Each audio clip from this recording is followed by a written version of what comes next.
حضرت سیدنا امام حسین رضی اللہ تعالیٰ عنہ کی شہادت کے حوالہ سے یہ اجتماع ہے۔ امت مسلمہ کچھ آزمائشوں کا شکار ہے، کچھ ہمارے ذہن اس طرح کے ہو گئے، عام آدمی سے لے کر بڑے آدمی تک کہ کوئی بات بڑی جلدی ہمارا ذہن قبول ہی نہیں کرتا۔ کسی دوسرے کی طرف جانا یا کوئی اور بات کرنا یہ تو بڑی لمبی بات ہے، عام جو سادی باتیں ہیں وہ بھی ہمارے ذہن مشکل سے قبول کرتے ہیں، چونکہ شکوک اتنے ڈال دیے گئے ہیں، شک اتنا پیدا کر دیا گیا ہے، تفریق اتنی ہے، بدگمانی اتنی ہے، بری سوچ اتنی زیادہ ہے، بڑی مشکل ہے لوگوں کا کچھ چیزوں کو قبول کرنا۔ ہم لوگ جو ڈیوٹی کرتے رہتے ہیں تھوڑی تھوڑی، تو ہم اصل میں اذان دیتے ہیں، صرف اذان دیتے ہیں کہ چلو بتا دے لوگوں کو کہ نماز کا وقت ہو گیا ہے، باقی اس سے زیادہ ہم اپنی حیثیت نہیں سمجھتے۔ اذان دینا ذمہ داری ہے، تو اللہ تعالیٰ جب تک موقع دے گا اذان ہوتی رہے گی۔ کچھ لوگ صحابہ کے بارے میں کمزور جملے بولتے ہیں، غلط باتیں کرتے ہیں، کچھ اہل بیت نبوت کے بارے میں غلط باتیں کرتے ہیں۔ یہ صرف سنی ہے جو حق چار یار کا نعرہ بھی کھل کے لگاتا ہے، اور یہ نعرہ حیدری یا علی بھی کھل کے لگاتا ہے۔ یہ اللہ نے صرف ہمیں مقام، وہ الگ بات ہے کہ ہم لوگ سننے کو تیار نہیں، سمجھنے کو تیار نہیں کہ اللہ نے ہمیں مرتبہ کتنا عطا فرمایا ہے۔ یہ صرف ہماری امام حسین کی شہادت کا کچھ تھوڑا سا پس منظر۔ شہادت ہمارے ہاں بیان ہوتی ہے اس انداز میں کہ لگتا ہے کہ کسی مظلوم بندے کو کسی نے پکڑا ہوا تھا تو وہ سارے اسے مار رہے تھے اور وہ منتیں کر رہا تھا کہ مجھے نہ مارو، اتنی ہائے ہائے کی جاتی ہے کہ محسوس ہوتا ہے کہ امام علی مقام بڑے پریشان تھے کہ کسی طریقے سے، اور ان کا خاندان بڑا تکلیف میں تھا کہ جلدی کہیں کربلا سے نکل جائیں۔ حالانکہ اس دھرتی پہ، اس کائنات پہ صبر، شجاعت، استقامت اور حوصلہ جس سے کائنات سیکھے گی وہ صرف امام حسین ہی ہے۔ اتنے بڑے صابر آدمی کے بارے میں اس طرح کا رویہ اختیار کرنا کہ وہ تو گویا اس طرح کر رہے تھے کہ بس کسی طریقے سے میری معذرت، تو یہ امام حسین کی مظلومیت سنا کے لوگوں کو اس طرح کا کر دیا جاتا ہے، یہ انداز بتایا جاتا ہے کہ شاید واقعہ کربلا رونے دھونے کا نام ہے، حالانکہ بات یہ نہیں ہے۔ یزید کی لشکر جو امام حسین کے مقابلے میں آیا، امام حسین کے لشکر کی تعداد 72 تھی، تو یزید نے 22,000 آدمی، مجھے بتائیے 72 کا 22,000 سے کوئی مقابلہ ہوتا ہے؟ بولیے۔ عمر بن سعد نے پھر عبید اللہ ابن زیاد کو لکھا کہ 22,000 بندے تھوڑے ہیں، کچھ بندے زیادہ بھیج۔ تو عمر بن سعد کو عبید اللہ ابن زیاد کہنے لگے کہ تو پاگل تو نہیں ہو گیا، 72 کے لشکر کا 22,000 بھیجا، اور کتنا بھیجوں؟ تو اس نے کہا تمہیں یہ نہیں پتا یہ لوگ کون ہیں؟ یہ مولا علی شیر خدا کی اولاد ہے، ان میں ایک ایک شخص ایسا ہے جو 1,000 کے مقابلے میں لڑنا جانتا ہے۔ تو یہاں کمزوری دکھائی جاتی ہے، ہمارے بچے سمجھنے لگے ہیں کہ یہ شاید کوئی ایسی داستان ہے، اور اس طرح کا ماحول ٹی وی پہ میں دیکھ رہا تھا، اس طرح کا ماحول بنایا جاتا ہے جیسے کوئی خوف ہے، یعنی واقع کربلا کوئی ایسا واقعہ جسے دیکھ کے خوف طاری ہو جائے، بچے راتوں کو ڈرے، وہ اکیلے درخت دکھائے جا رہے ہیں اور تیر دکھائے جا رہے ہیں۔ او یار کیا قوم کی تربیت کر رہے ہیں؟ واقعہ کربلا حوصلے کا نام ہے، دلیری کا نام ہے۔ سنیں بات اصل میں کیا تھی، بڑے ٹھنڈے دماغ سے میری بات کو سمجھیے گا۔ حضرت مولا علی شیر خدا کے بعد مسلمانوں کے متفقہ امیر بنے تھے حضرت امیر معاویہ۔ انہیں امیر کس نے بنایا تھا؟ امام حسن نے، حضرت علی کے بڑے صاحبزادے۔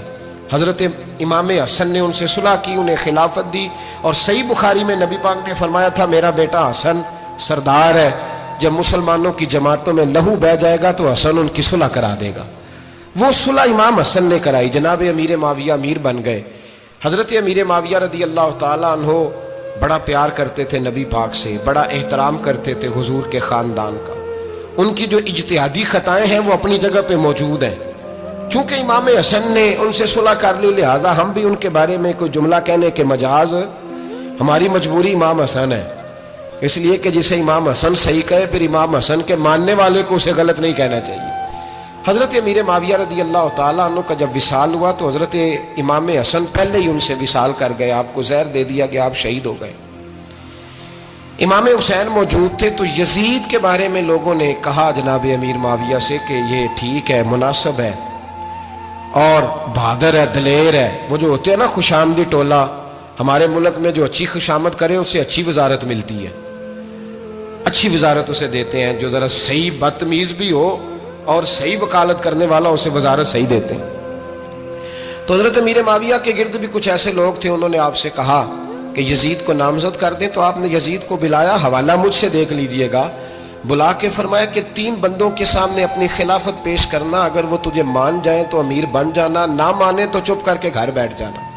وہ 3 بندے کون ہیں؟ جناب عبداللہ ابن عباس، حضرت عبداللہ بن زبیر اور امام حسین رضی اللہ تعالیٰ عنہ. یہ وصیت فرمائی جناب امیر معاویہ. ہوا یہ کہ یزید جب امیر بنا نا، 2-3 چیزیں ہوتی ہیں جب کسی بندے کو قابو کرنا ہوتا ہے، 2-3 4-5 چیزیں ایسی ہوتی ہیں جس سے بندہ قابو آتا ہے. تو اس نے بھی فوری طور پہ، یزید نے دیکھا میرے لیے مسئلہ کیا بن سکتا ہے. ولید بن عتبہ اس وقت مدینے کا گورنر تھا. یزید نے اس کو خط لکھا کہ امیر عرب کا رواج آج بھی ہے کہ جب تک نئے خلیفہ کی بیعت نہیں ہو جاتی پرانے کے انتقال کی خبر ہی نہیں دیتے، اس کو رکھے رکھتے ہیں. یہ ان کا طریقہ ہے. وہ کہتے ہیں کہ ولی عہد اچھی طرح قبضہ کر لے پھر بتائیں گے. حضرت امیر معاویہ کا وصال ہو گیا، بتایا نہیں. یزید نے اب کیا کیا، چونکہ بڑا چلاک آدمی تھا، بڑا شاطر تھا، بڑا تیز تھا، بڑا عجیب اس کا مزاج تھا. یہ چلاک لوگ زندگی میں ہمیشہ دھوکہ کھاتے ہیں. چلاکیاں انسان کو گراتی ہیں اور اتنا منہ چھیل جاتا ہے کہ منہ پہچانا ہی نہیں جاتا. بندہ اپنے آپ کو رب رسول کے حوالے کر دے تو اللہ بڑی بہترین جزائیں عطا کرتا ہے.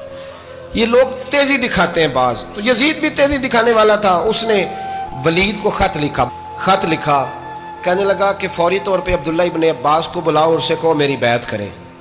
یہ جو بیعت ہوتی تھی نا، یہ بھی سن لے کیا ہوتی تھی. یہ بیعت حلف ہوتا تھا. حلف کہ میں اللہ رسول کے نام پہ حلف دیتا ہوں کہ میں یزید کی اطاعت کروں گا، میں اس کے خلاف کوئی بغاوت نہیں کروں گا. یہ بیعت لوگ سمجھتے ہیں کہ بس ہاتھ پکڑنے کا نام بیعت تھا. اس بیعت کا متبادل جمہوری ملکوں کے اندر ووٹ آیا ہے، اس کا متبادل لفظ. تو کہا بیعت کریں. حضرت عبداللہ ابن عباس کو بھی بلاؤ، عبداللہ بن زبیر کو بھی بلاؤ، امام حسین کو بھی بلاؤ. امام حسین آدھی رات کے وقت بیٹھے تھے مسجد نبوی میں، چونکہ 5 نمازوں کی آپ امامت کرتے تھے. ہن اللہ خیر کرے جڑا نماز پڑھائے ہو مولوی، جڑا ٹل پائے ہو پیر، جڑا مہینہ نہ نہائے چھوٹا پیر، تو جڑا 6 مہینے نہ نہائے ہو بڑا پیر. کہتے بابا پہنچے ہیں، کڑے چھڑے جو پہن لیے. بھائی امام حسین تو نمازیں پڑھاتے تھے، مولا علی تو نمازیں پڑھاتے تھے، مسجد کے خطیب تھے. اب اس کو تو مولوی کہہ دیا جاتا ہے بیچارے کو. تو ملنگ کون ہوتا ہے جی؟ کہتے جڑا کپڑے کٹ پائے. کیا تماشا ہے، قوم جدھر دل کرتا ہے نکل جاتی ہے. امام حسین نماز پڑھا کے عشاء کی بیٹھے تھے جناب عبداللہ بن زبیر. عبداللہ بن زبیر کون تھے؟ یہ نبی پاک صلی اللہ علیہ وسلم پھپھی کے پوتے تھے اور جناب صدیق اکبر کے نواسے تھے. حضرت عبداللہ بن زبیر اور جناب زبیر بن عوام عشرہ مبشرہ صحابی ہیں، ان کے بیٹے تھے. بہت زیرک آدمی تھے. یہ بھی امام حسین کے پاس بیٹھے تھے. عبداللہ ابن عباس بھی تھے جو حضور کے چچا کے بیٹے ہیں، اس امت کے پہلے مفسر ہیں قرآن پاک. یہ لوگ بیٹھے تھے. تو ولید نے ایک بندہ بھیجا، اس نے آ کے کہا جناب آپ کو گورنر صاحب نے بلایا ہے. تو عبداللہ بن زبیر کہنے لگے حسین اس وقت بلانے کی بات سمجھ میں نہیں آئی. تو امام حسین بڑے بصیرت والے تھے، اللہ نے بصیرت دی تھی. کہنے لگے عبداللہ آپ کو سمجھ نہیں آئی، مجھے سمجھ آ گئی ہے، امیر معاویہ وصال کر گئے اور یہ ہمیں جو بلایا گیا ہے نا، یہ یزید کی بیعت کے لیے بلایا گیا ہے. تو کہا پھر آپ آدھی رات کو نہ جائیں، آپ کے لیے خطرہ ہوگا. تو امام حسین فرمانے لگے خطرہ حسین کو نہیں ہوتا، حسین کو خطرہ نہیں. کہا پھر بھی آپ مہربانی کریں ذرا احتیاط سے جائیں.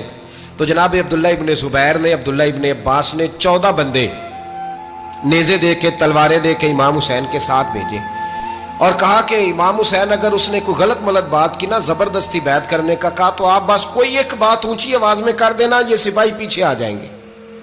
امام حسین ان 14 بندوں کو لے کے گورنر ہاؤس پہنچ گئے. جب آپ وہاں پہنچے اس نے بتایا، اس نے کہا جی حضرت امیر معاویہ انتقال کر گئے اور آپ نے یزید کی بیعت کرنی ہے. تو امام حسین فرمانے لگے میں چھپ کے بیعت نہیں کروں گا، مجمع لگاؤ، جمعے والے دن اعلان کرو. جو طریقہ ہے حضرت ابوبکر صدیق کا، جو طریقہ ہے حضرت عمر فاروق کا، جو انداز حضرت عثمان غنی کا ہے، جو مولا علی کا ہے، سر عام اعلان کرو. اگر ساری دنیا یزید کی بیعت کرے گی تو میں بھی تیار ہوں. تم مجھ سے بیعت لے کے پھر لوگوں کو بتانا چاہتے ہو کہ حسین بیعت کر رہے ہیں تو تم کیوں نہیں کر رہے؟ میں عام آدمی نہیں ہوں لہذا چھپ کے بیعت نہیں کرتا. جب یہ بات کی نا تو ولید بڑا نرم دل تھا اور امام حسین کی شان کو جانتا تھا. وہ جانتا تھا یہ نبی پاک کا خاندان ہے. اس نے کہا جی مجھے تو حکم تھا، باقی آپ حضور کے نواز ہیں، میں کر کچھ. وہاں ایک بڑا بدبخت شخص بیٹھا تھا، عبد الملک بن مروان. وہ ولید سے کہنے لگا کہ اگر حسین آج تمہارے ہاتھ سے نکل گئے تو تمہارے لیے بہت بڑا مسئلہ کھڑا ہو جائے، انہیں جانے نہ دینا، یا بیعت کراؤ یا ان سے کہو جنگ کے لیے تیار ہو. تو امام حسین رضی اللہ تعالیٰ عنہ کے کانوں میں آواز گئی تو فرمانے لگے ابن مرجانہ اگر تیرے اندر جرت ہے تو آ سامنے حسین کے، اس کے کانوں میں باتیں نہ کر، کانا پھوسی نہ کر، باہر آ میدان میں، شرارت نہ کر، باہر آ، میں تمہیں ابھی بتاتا ہوں کہ حسین سے مقابلہ کرنے کا انجام کیا ہے. یہ کہہ کہ امام حسین باہر نکلے، اپنے بھائی محمد بن انفیہ کو بلایا، عبداللہ بن زبیر، عبداللہ ابن عباس، ڈھیر سارے لوگ اکٹھے ہو گئے. فرمایا یہ معاملہ ہے، اب کیا کرنا ہے؟ یاد رکھیں ووٹ برادری کا نہیں ہوتا، ووٹ برادری کا نہیں، ووٹ دین کا ہوتا ہے. جو بندہ دین کے، ملت کے، مذہب کے معیار پہ پورا نہ ہوتے اسے حکمت کے تحت بھی ووٹ دینا جائز. ہاں یہ بات سچی ہے تو بہرحال سچی ہے، یہ یاد رکھ لے. ہمارے ووٹ سے کوئی ایم این اے، ایم پی اے جتنے ظلم کرے گا ووٹ دینے والا اس کے ظلم میں شریک ہوگا، بالکل 100%. یہ لکھ لیں بات. ہم اس وقت بڑی جلدی، پتہ نہیں ہمیں کیا مسئلہ ہو جاتا ہے، اتنا اتنی مصیبت انہیں نہیں بنی ہوتی، نہیں یہاں بنی ہوتی ہے. خدا کا خوف کریں.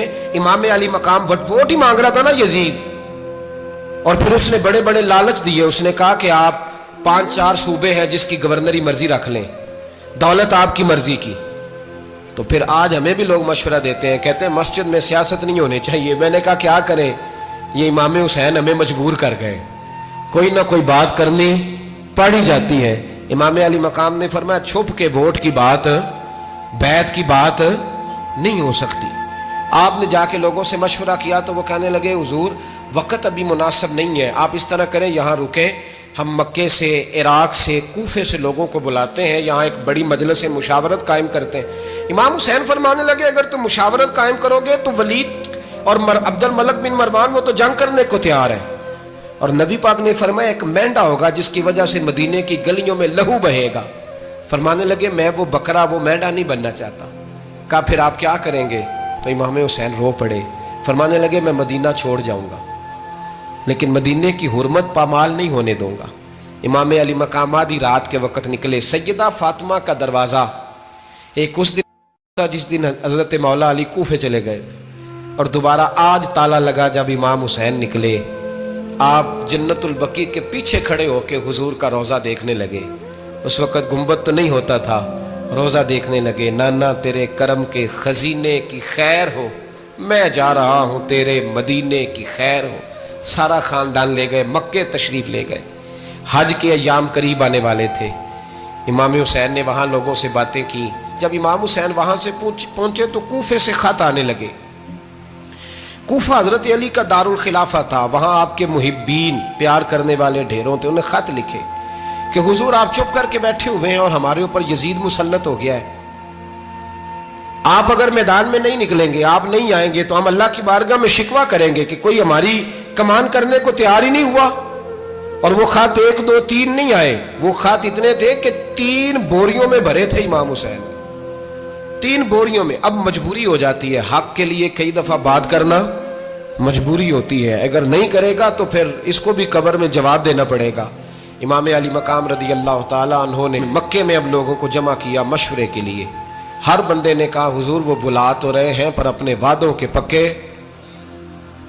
پکے بڑے کم لوگ ہوتے ہیں، بڑے کم لوگ. جسے زندگی ہو پیاری وہ یہیں سے لوٹ جائے.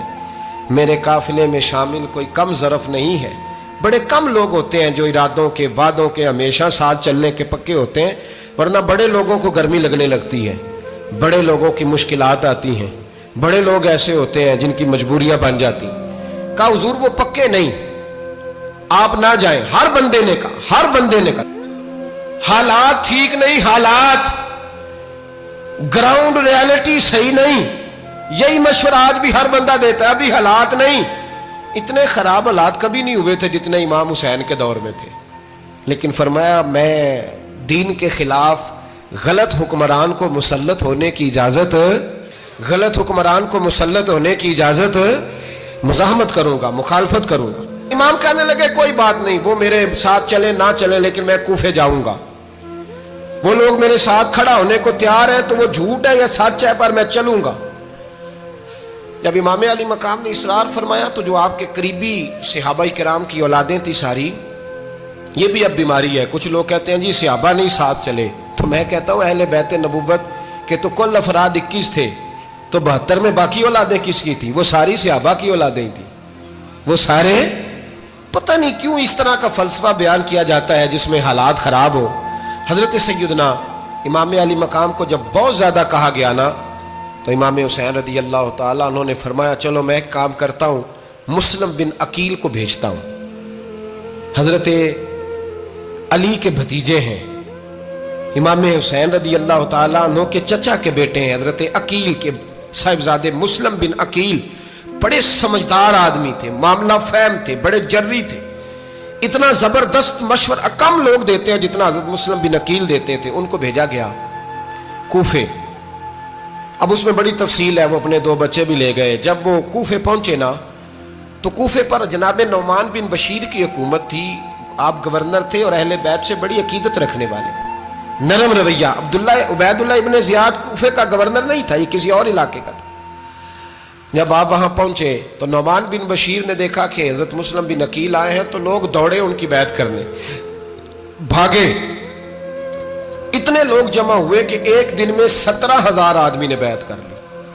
تو تم پتہ ہے نا جڑا الیکشن لڑنا ہوتا ہے راتی جیت کے سوندا ہے، وہ فاتح ہوتا ہے، ہر روز جیتتا ہے، پتہ اسی دن چلتا ہے جس دن الیکشن کا ریزلٹ اناؤنس ہوتا ہے۔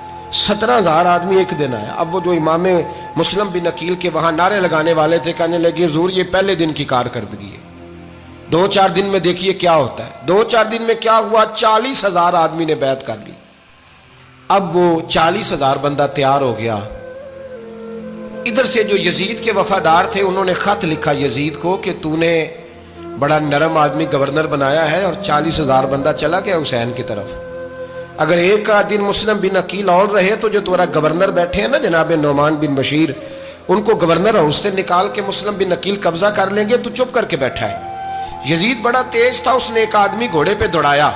عبید اللہ ابن زیاد ایک اور علاقے کا گورنر تھا پر بڑا ظالم سا بدماش تھا، بڑا سخت گیر آدمی تھا۔ اس کو کہا کہ تو پہلے ایک صوبے کا گورنر ہے، جا تجھے دوسرا صوبہ بھی دیا۔ اس طرح کار فوری طور پہ کوفے پہنچ اور جا کے مسلم بن عقیل کو گرفتار کر، جو آدمی ان کا ساتھ پھر بھی دے اسے قتل کر دے۔ اس نے کیا کیا؟ وہ آدھی رات کو آیا، منہ چھپایا، جبہ پہنا، لوگ سمجھے امام حسین آ گئے۔ بہت سارے لوگوں نے اس کے نعرے بھی لگائے۔ وہ چپکے سے داخل ہوا اندر، اور چپکے سے داخل ہو کے اس نے سب سے پہلا کام یہ کیا کہ نعمان بن بشیر رضی اللہ عنہ کو معزول کیا، کوفے کے گورنر ہاؤس پہ قبضہ کیا۔ پھر اس نے اسی وقت سوئے ہوئے سرکردہ لوگ، جس طرح ایک گاؤں کا چودھری دوسرے کا محلے میں قبیلوں کے جو لوگ تھے چودھریوں کو بلایا، کچھ کو سزائیں دیں، کچھ کو سخت کہا، کچھ کو ان کے عیب گنوائے کہ وہ تمہارا فلانا مسئلہ پھر خراب کر دوں گا، بلیک میل کیا۔ صبح ہونے تک حالات اگر تم نے میرے قابو میں نہ کیے تو یاد رکھنا بڑا مشکل ہوتا ہے حق پہ کھڑا ہونا، بڑی چیزیں لوگوں کو یاد آتی ہیں، اللہ جانتا ہے۔ پہلے کچھ ہوتا ہے، بعد میں معاملہ کچھ ہوتا ہے۔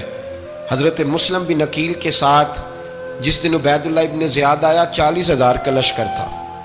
اگلے دن صبح ہوئی، اگلے دن تو یہ حال ہو گیا کہ آپ جب کوفے کی جامع مسجد میں زور کی نماز کے لیے گئے تو 5-7 ہزار آدمی نماز پڑھنے آیا، اور جب مغرب کا وقت آیا تو لوگوں نے چند ہزار لوگ رہ گئے، نماز کی نیت باندھی۔ ایک مسئلہ بھی سمجھ میں آئے گا، لوگوں نے نماز کی نیت باندھی تو حضرت مسلم بن عقیل امامت کر رہے ہیں، ہاتھ باندھے ہوئے ہیں، تو بہت سارے لوگوں نے پیچھے ہاتھ چھوڑ دیے۔ ایک بندے نے دوسرے سے پوچھا وہ ہاتھ کیوں نہیں باندھتے؟ کہنے لگے اگر عبید اللہ ابن زیاد کے کسی بندے نے دیکھ لیا نا تو ہم اسے کہیں گے ہم تو نماز پڑھ ہی نہیں رہے تھے، ویسے ہی کھڑے تھے، ہاتھ ہی نہیں باندھے سرے سے۔ جب نماز کی امامت باندھی تو 10-11 صفیں تھیں۔ جب مسلم بن عقیل رضی اللہ تعالیٰ عنہ نے سلام پھیرا تو پیچھے بندہ ہی کوئی نہیں تھا۔ حضرت مسلم بن عقیل کو گرفتار کیا گیا۔ عرب کا رواج تھا دشمن کو سخت سزا دیں تاکہ باعث عبرت بنے۔ بہت اونچا